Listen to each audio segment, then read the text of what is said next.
Hi friends, അപ്പോൾ എല്ലാവർക്കും ശിവശ്രീയിലേക്ക് സ്വാഗതം. നിങ്ങളെല്ലാവരും സുഖമായും സന്തോഷമായിരിക്കണമെന്ന് വിചാരിക്കുന്നു കേട്ടോ. ഞാനും ഇവിടെ സുഖമായിട്ടിരിക്കുന്നു. അപ്പോൾ അങ്ങനെ നമുക്ക് ആന്ധ്രയിലും ചെറുതായിട്ട് മഴയൊക്കെ ഒന്ന് ചാറാൻ തുടങ്ങിയിട്ടുണ്ട്. ഇവിടെ പിന്നെ മഴ പെയ്യലൊന്നും ഇല്ലല്ലോ, ചാറലേ ഉള്ളൂ. അപ്പോൾ ചാറാനൊക്കെ തുടങ്ങിയിട്ടുണ്ട്. അപ്പോൾ അതുകൊണ്ട് തന്നെ എല്ലാവർക്കും ചെറുതായിട്ട് മൂക്കടപ്പ്, ജലദോഷം ഒക്കെ വരാനും തുടങ്ങിയിട്ടുണ്ട്.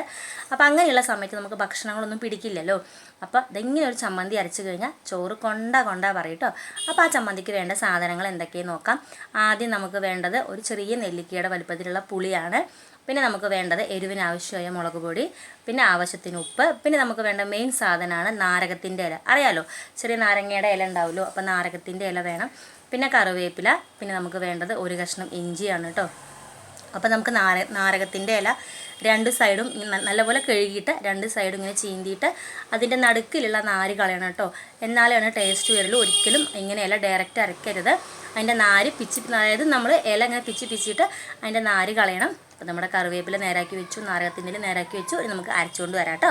അപ്പോൾ ഒരു ലേശം വെള്ളം ഇങ്ങോട്ട് തളിച്ചിട്ട് നമ്മൾ അരച്ചുകൊണ്ട് വന്നിട്ടുണ്ട്. അപ്പോൾ ഇതാണ് നമ്മുടെ നാരകത്തിൻ്റെ ഇല ചമ്മന്തിയാണ്. നാരകത്തിൻ്റെ ഇലയും കറിവേപ്പിലയും കൂടെ ചേർന്നൊരു ചമ്മന്തിയാണ് കേട്ടോ. ഭയങ്കര മണമായിരുന്നു ഇവിടെയൊക്കെ അരച്ച് കഴിഞ്ഞപ്പോൾ. കാരണം ഇഞ്ചിയും നാരകത്തിൻ്റെ ഇലയും പിന്നെ കറിവേപ്പിലയും എല്ലാം കൂടി ആകുമ്പോൾ നല്ല മണമാണ്. നമുക്ക് മുളക് പൊടിക്ക് വേണമെങ്കിൽ മുളകും ചേർക്കാം കേട്ടോ. അതായത് ഉണക്കമുളക് ഒന്ന് ചുട്ടിട്ട് ചേർക്കാം. അപ്പോൾ ഇനിയും പൊളി ടേസ്റ്റ് ആയിരിക്കാം. പിന്നെ നമുക്ക് ലാസ്റ്റ് കുറച്ച് പച്ച വെളിച്ചെണ്ണയും കൂടെ ഒഴിച്ചാൽ പിന്നെ പറയേ വേണ്ട, അത്രയ്ക്കും ടേസ്റ്റാണ് കേട്ടോ. അപ്പോൾ ഞാൻ വിചാരിച്ചു ആദ്യം മുളക് ചുട്ടിട്ട് അരയ്ക്കാമെന്ന് വിചാരിച്ച്. അപ്പോൾ ഇവിടെ അടുത്തൊരു ചില്ലറക്കട ഉണ്ട്. ചില്ലറക്കട എന്ന് പറഞ്ഞാൽ നമ്മൾ ഈ മല്ലി മുളകൊക്കെ വാങ്ങണ കട ഉണ്ടാവില്ലേ, ഇവിടെ അങ്ങനെ പറയട്ടോ ചില്ലറക്കട. അപ്പോൾ അവിടെ പോയി നോക്കിയപ്പോൾ മുളക് വന്നിട്ടില്ല, മുളകില്ല എന്ന് പറഞ്ഞു. പിന്നെ ദൂരെയുള്ള കടയ്ക്കൊന്നും ഞാൻ പോകാറില്ല. ചേട്ടൻ ചീത്ത അറിയാം അങ്ങോട്ട് പോയി കഴിഞ്ഞാൽ കേട്ടോ. കാരണം നമുക്ക് അങ്ങനെ അങ്ങോട്ട് ഭാഷ അത്രയ്ക്ക് അങ്ങോട്ട് പോരല്ലോ.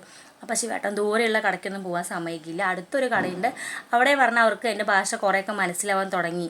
കാരണം ഞാൻ പകുതി മലയാളവും പകുതി തെലുങ്കും എല്ലാം കൂടെ പറഞ്ഞ് ഒപ്പിക്കുകയല്ലേ.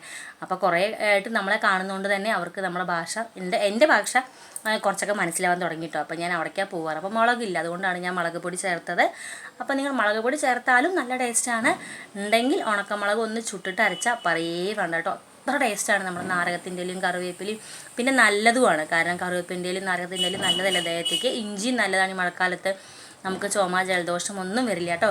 അപ്പോൾ ഇങ്ങനെ അരച്ച് കഴിക്കുക. അപ്പോൾ ഞാൻ എന്തായാലും കുറച്ച് ചോറൊക്കെ എടുത്തിട്ട് ഇതങ്ങോട്ട് കഴിക്കുകയാണ്. കാരണം ഉച്ചവരെ ക്ഷമിക്കാനുള്ള ക്ഷമ ഇല്ല എനിക്ക്. അത്രയ്ക്കും വേണം പറഞ്ഞാൽ അത്രയ്ക്കും വേണം. ഇന്ന് എൻ്റെ കൂടെ അച്ഛനും ഊണ് കഴിക്കാൻ കൂടിയിട്ടോ. അല്ലെങ്കിൽ അച്ഛനും ഞാനും കൂടെ ഉച്ചയ്ക്ക് ഒരു 12:45 ആകുമ്പോൾ ഞങ്ങൾ ചോറിനിട്ടു. ഞങ്ങൾക്ക് സമയത്തിനാണ് ചോറ്. അതായത് രാവിലെ കറക്റ്റ് 9 മണി എന്നുണ്ടെങ്കിൽ ഞങ്ങളെല്ലാവരും ഭക്ഷണം കഴിക്കിട്ടോ. സമയം തെറ്റിക്കഴിഞ്ഞാൽ ഒരു മിനിറ്റ് ഞങ്ങൾ ആരും ഇരിക്കില്ല. അതേപോലെ തന്നെ ഉച്ചയ്ക്ക് അതെ ഞാനും അച്ഛനും കൂടെ ചോറിനും 12:45 ആകുമ്പോൾ ഞങ്ങൾ ചോറിനിട്ടു. കറക്റ്റ് സമയമാണ്. പിന്നെ അതുപോലെ തന്നെ ഒരു 6 മണിയൊക്കെ ആകുമ്പോൾ നമ്മൾ ദോശ കഴിക്കും. സമയത്തിന് തന്നെയാണ്. കറക്റ്റ് 6 ആയി കഴിഞ്ഞാൽ എല്ലാവരും വയറ് കരയാൻ തുടങ്ങും. പിന്നെ അതുപോലെ തന്നെ രാത്രി 10 മണിക്ക് ചോറുണ്ട് കേട്ടോ. അപ്പോൾ ഇതിൻ്റെ മണം കേട്ടപ്പോൾ അച്ഛൻ പറഞ്ഞു കുറച്ച് ചോറ് എനിക്കും തന്നോ, നീ കഴിക്കുന്നുണ്ടെങ്കിൽ എന്ന് പറയും. അപ്പോൾ ഞാൻ ശരി, ഞാൻ കഴിക്കുമ്പോൾ കുറച്ച് നിങ്ങൾക്കും തരാട്ടോ എന്ന് പറഞ്ഞു. എന്നിട്ട് ഞാൻ കുറച്ച് ചോറെടുത്തിട്ട് ഇങ്ങനെ കലർത്തിയിട്ട് ആദ്യം അച്ഛനും ഒരു വായ കൊണ്ടേ കൊടുത്തിട്ടാണ് ഞാനും കഴിക്കാൻ തുടങ്ങിയത്. അപ്പോൾ അച്ഛൻ പറഞ്ഞു നല്ല ടേസ്റ്റ് ഉണ്ട്, നമുക്കെന്നാൽ ചോറുണ്ടാലോ വെച്ചു. അപ്പോൾ ഞാൻ പറഞ്ഞു അച്ഛൻ കുറച്ചും കൂടെ ആവട്ടെ, എന്നാലേ വിശക്കുള്ളൂ, ഇപ്പോൾ സമയം 11 ആയിട്ടുള്ളൂ പറഞ്ഞിട്ടോ. അപ്പോൾ അച്ഛൻ ചിരിച്ചു കേട്ടോ. അപ്പോൾ നല്ല ടേസ്റ്റാണ് ഈ ഒരു സംഭവം, ഈ ഒരു ചമ്മന്തി.